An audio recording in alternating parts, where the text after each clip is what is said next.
اگلی آیات ہیں ہماری سورہ احزاب کی آیات نمبر 56، 57 اور 58۔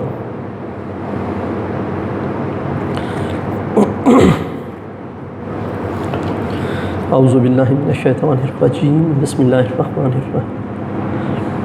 ان اللہ وملائکتہ یصلون علی النبی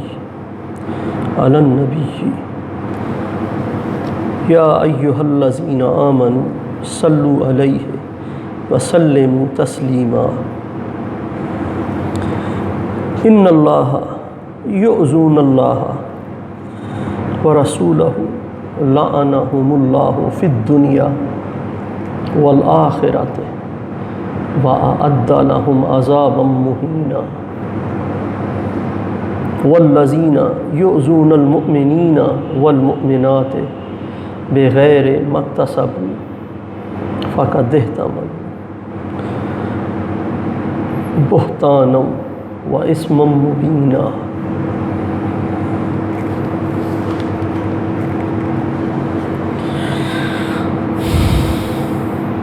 ان اللہ وملائکتہ یصلون علی النبی۔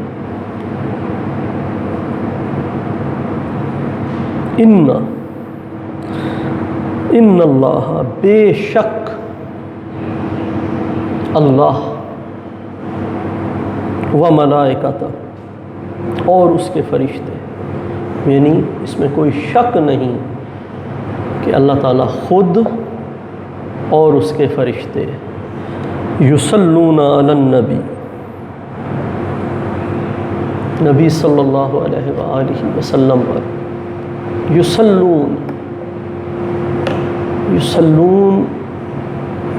سبحان اللہ کیا لفظ ہے، درود پڑھتے ہیں ہم، جیسے پرشین میں اردو میں کہتے ہیں۔ درود کیا ہے؟ خوبیاں بیان کرتے ہیں، تعریف کرتے ہیں، ذکر کرتے ہیں، انہی کی باتیں کرتے ہیں، ان کی توصیف بیان کرتے ہیں۔ یا ایہا الذین آمنوا، اے وہ لوگو جو ایمان لائے ہو، صلو علیہ، تم بھی ان پر صلو درود پڑھو، وسلموا اور ان پہ سلام پڑھو، تسلیما تسلیما تسلیما تسلیما بہت سارے معنی ہیں۔ ایک تو تسلیما اس طرح سے کثرت کے ساتھ ایک میننگ ہے، تسلیما اس انداز سے کہ آپ وہ ایڈاپٹ کر لیں، اپنے آپ کو مار دیں اس سلام میں، اس کیفیت میں۔ کثرت تو کرنی ہے، ایک میننگ کثرت ہے، مفسرین لکھتے ہیں تسلیمہ کا میننگ یہاں کثرت بھی ہے، لیکن ایک میننگ یہ بھی ہے تسلیمہ، جس طرح ہم کہتے ہیں نا کہ تسلیم خم کر دیا، ایڈاپٹ کر لیا اور جھکا دیا خود کو، اس طرح کرنا ہے، ایسے نہیں پڑھنا، کثرت کے ساتھ بھی پڑھنا ہے اور اتنے ادب اور احترام کے ساتھ حضور پہ سلام پڑھنا ہے، حضور پہ درود پڑھنا ہے۔ بحیثیت مسلمان ہم امیجن کر سکتے ہیں کہ اللہ تعالیٰ کس طرح، دیکھیں نا، اللہ تعالیٰ خود کہہ رہا ہے کہ میں پڑھتا ہوں، ان اللہ وملائکتہ یصلون، بے شک اللہ پڑھتا ہے اور اس کے فرشتے پڑھتے ہیں۔ آپ تصور کر سکتے ہیں کہ وہ ان کا انداز کیا ہوگا؟ جس طرح ہم تو جلدی میں بھی پڑھ لیتے ہیں نا، اللہم صلی علی محمد، یا بے شمار انداز سے درود مبارکہ ہیں، لیکن تصور تو کریں کہ اللہ تعالیٰ اور اس کے فرشتے وہ کس انداز میں ذکر کرتے ہوں گے۔ تو ہمیں چاہیے کہ نہ صرف ہم بلکہ ہمیں حکم دیا گیا ہے، یا ایھا الذین آمنوا صلوا علیہ، یعنی تم بھی پڑھو، یو ریسائٹ، تم بھی پڑھو، تم درود پڑھو اور سلام بھیجو، الصلاۃ والسلام علیک یا رسول اللہ، تسلیم کثرت کے ساتھ اور ادب و احترام کے ساتھ پڑھنا ہے۔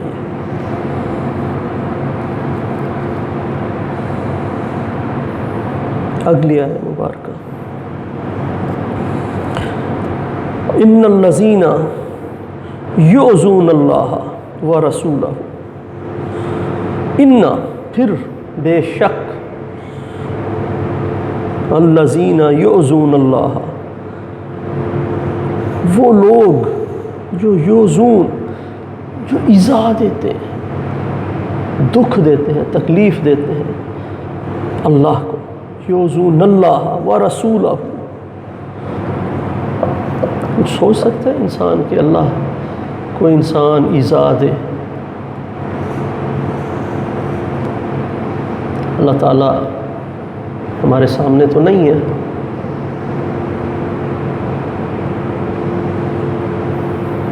لیکن کیا ہے جو اللہ اور اس کے رسول کو ایذا دیتے ہیں، لعنہم اللہ فی الدنیا، ان پر اللہ نے لعنت کی ہے دنیا میں بھی، والآخرہ اور آخرت میں بھی، وَأَعَدَّ لَهُمْ اور تیار ہے ان کے لیے، عذابا مہینا،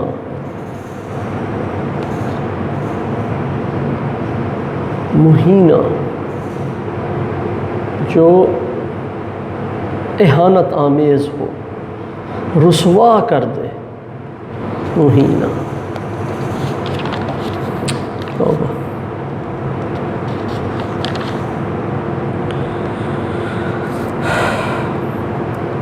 اللہ کو ایذا دینے کا مطلب کیا ہے؟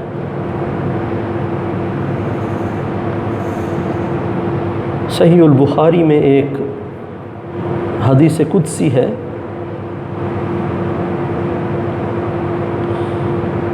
جس کا ترجمہ ہے کہ ابن آدم مجھے ایذا دیتا ہے، زمانے کو گالی دیتا ہے، حالانکہ میں ہی زمانہ ہوں، اس کے رات اور دن کی گردش میرے ہی حکم سے آتی ہے۔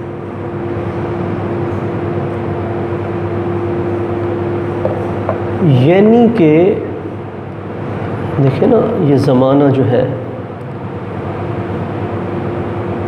اللہ نے خود فرما دیا، ایلیبوریٹ کر دیا، میں ہی زمانہ ہوں، اس کے رات اور دن کی گردش میرے ہی حکم سے ہوتی ہے۔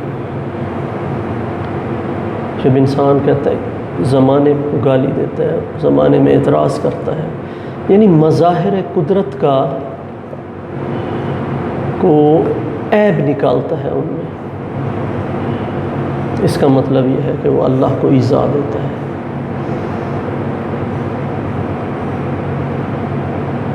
حدیث مبارکہ کا مفہوم یہ ہے کہ زمانے کو جب کوئی گالی دیتا ہے تو مجھے ایذا دیتا ہے۔ اس حدیث کا حدیث قدسی ہے، یعنی کہ حدیث قدسی وہ ہے جیسے ہم جانتے ہیں کہ اللہ نے ڈائریکٹ حضور کو وہ بات کہی۔ اللہ تعالیٰ ہمیں معاف کرے ہر اس گفتگو، فعل یا سوچ سے کہ ہم اللہ کے مظاہر میں عیب نکالیں یا ان پہ طعن و تشنیع کریں یا اللہ کے احکامات کی نافرمانی کریں۔ اور حضور صلی اللہ علیہ وآلہ وسلم کو ایذا دینے کا مطلب کیا ہے؟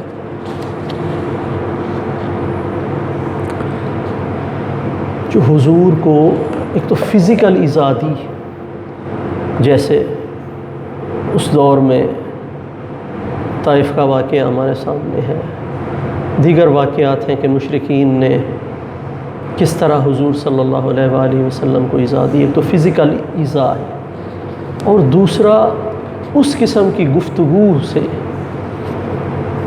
جس سے حضور اللہ کے حضور صلی اللہ علیہ وآلہ وسلم، ہمارے حضور صلی اللہ علیہ وآلہ وسلم، ان کو دکھ پہنچے، کوئی بھی ایسا فعل، کوئی ایسی گفتگو، کوئی ایسی بات جو حضور کے لیے دکھ کا باعث ہو. ایک تو سمجھ آتی ہے کہ ہم حضور کے فرامین پہ عمل نہ کریں، اس کے بعد جو حضور کے متعلقین ہیں، اہل بیت ہیں، ازواج ہیں، اصحاب ہیں، ان کے متعلق ہمارا رویہ یا ہماری گفتگو وہ عل ہو، صحیح نہ ہو. جس کی ایک مثال ہے، سیدنا ابن عباس رضی اللہ تعالیٰ عنہ نے اس آیت کے بارے میں فرمایا ہے، علامہ ابن کثیر نے لکھا ہے اس کو. جب حضور صلی اللہ علیہ وآلہ وسلم نے بی بی صفیہ رضی اللہ تعالیٰ عنہ سے نکاح کیا تو اس پر کچھ لوگوں نے گفتگو کی جس سے حضور دکھی ہوئے، کیونکہ فتح خیبر میں جو غنیمت کے ساتھ جو عورتیں آئی تھیں ان میں بی بی صفیہ بھی تھیں. تو اللہ نے حکم دیا، اللہ کے حکم سے حضور نے ان سے نکاح کیا، مگر لوگوں نے ان کو یہودن کہا، حالانکہ وہ اسلام لے آئی تھیں. اور یہ نازیبہ بات ہے جو کہی، تو حضور اس سے بہت دکھی ہوئے کہ حضور کی بیوی مبارکہ کے بارے میں. دیکھیں نا، حضور کی بیوی ہے. حضور کی بیویاں عام عورتیں نہیں ہیں، ہم نے پہلے پڑھا ہے کہ اللہ اس ہستی جس پہ اللہ اور اس کے فرشتے درود اور سلام بھیجیں، اور ان کی معیت کے لیے، ان کی رفاقت کے لیے اللہ نے جن کو سلیکٹ کیا ہے، وہ عام لوگ ہوں گے کیا؟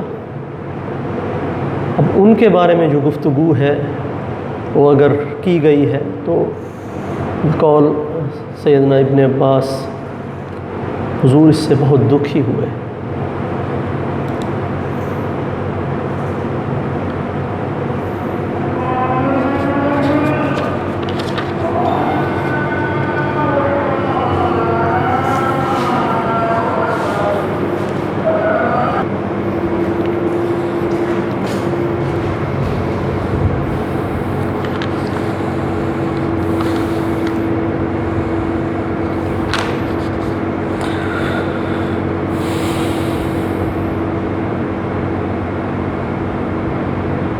اسی طرح ترمذی میں، جامع ترمذی میں ایک حدیث مبارکہ ہے جس میں حضور صلی اللہ علیہ وآلہ وسلم فرماتے ہیں، ترجمہ ہے اس کا، میں تمہیں اللہ کی یاد دلاتا ہوں، دیکھو اللہ کو بیچ میں رکھ کے میں تم سے کہتا ہوں کہ میرے بعد میرے اصحاب کو نشانہ نہ بنانا، میری محبت کی وجہ سے ان سے محبت رکھنا، ان سے بغض رکھنے والا مجھ سے دشمنی کرنے والا ہے، ان سے بغض رکھنے والا مجھ سے دشمنی کرنے والا ہے. جس نے انہیں ایذا دی اس نے مجھے ایذا دی، اور جس نے مجھے ایذا دی اس نے اللہ کو ایذا دی، جس نے اللہ کو ایذا دی یقین جان لے، ورڈ ہے آگے، اللہ اس کی پھوسی اڑا دے گا.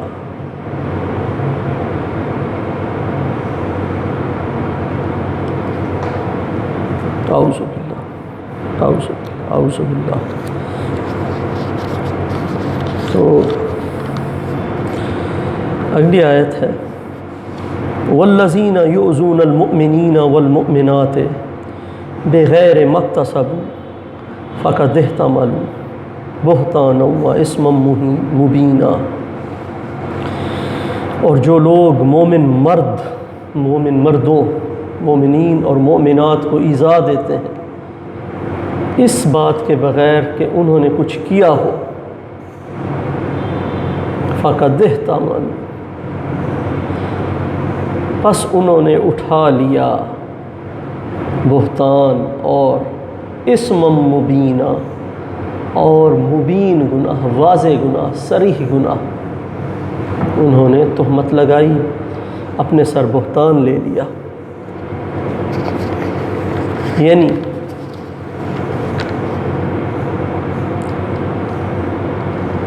علامہ ابن کثیر لکھتے ہیں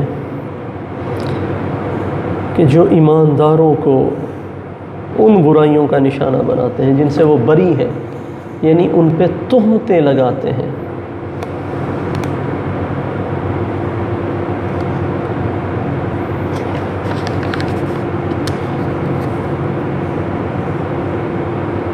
تہمت لگانے کے بارے میں اب اس میں ایک دفعہ حضور صلی اللہ علیہ وآلہ وسلم نے سوال کیا اصحاب سے کہ سب سے بڑی سود خوری کیا ہے؟ صحابہ نے عرض کی کہ اللہ اور اس کا رسول بہتر جانتے ہیں۔ تو اس کے بعد حضور نے فرمایا سب سے بڑا سود اللہ کے نزدیک کسی مسلمان کی آبرو ریزی کرنا ہے۔ پھر اللہ تعالیٰ نے، پھر حضور صلی اللہ علیہ وآلہ وسلم نے اس آیہ مبارکہ کی تلاوت فرمائی ہے جو ہم نے ابھی پڑھی ہے، فَقَدِ احْتَمَلُوا بُهْتَانًا۔ بہتان کے بارے میں تو اب صحابہ نے حضور سے پوچھا صلی اللہ علیہ وآلہ وسلم کہ یا رسول اللہ یہ غیبت بہتان کیا ہے؟ آپ نے فرمایا تیرا اپنے بھائی کا اس طرح ذکر کرنا جسے اگر وہ سنے تو اسے برا لگے،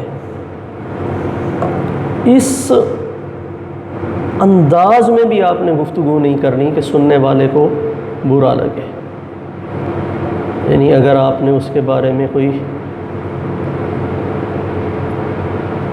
بس خلاصہ اچھے الفاظ میں گفتگو کرنی ہے۔ صحابہ نے عرض کی کہ یا رسول اللہ اگر وہ برائی اس میں موجود ہو تب؟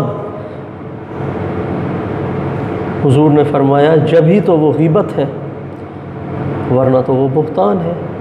یعنی اگر آپ نے اس کی کوئی برائی بھی دیکھی ہے کسی اپنے بھائی کی، مسلمان بھائی کی، کسی، تو اس برائی کا تذکرہ در حقیقت غیبت ہے، اور اگر اس میں وہ برائی نہیں ہے تو وہ تو آپ نے بہتان لگایا ہے۔ غیبت ہے ہی وہی حضور کے الفاظ میں کہ اگر وہ برائی موجود ہے جبھی تو وہ غیبت ہے، یعنی کہ ہمیں اس کی برائی کا تذکرہ بھی نہیں کرنا چاہیے۔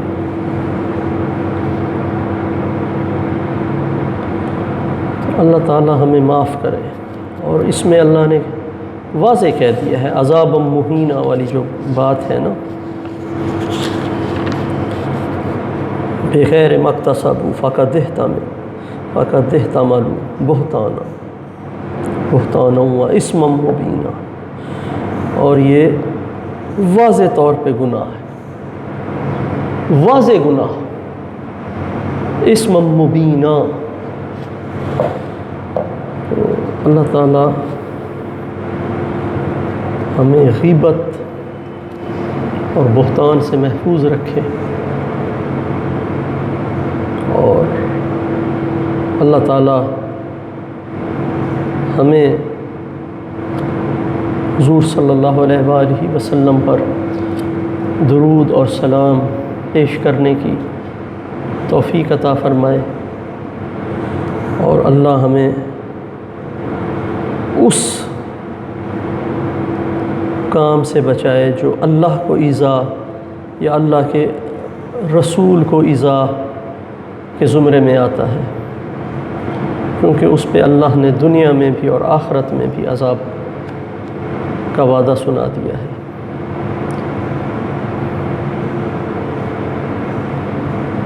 اللہم اجرنی، اللہم اجرنی، اللہم اجرنی۔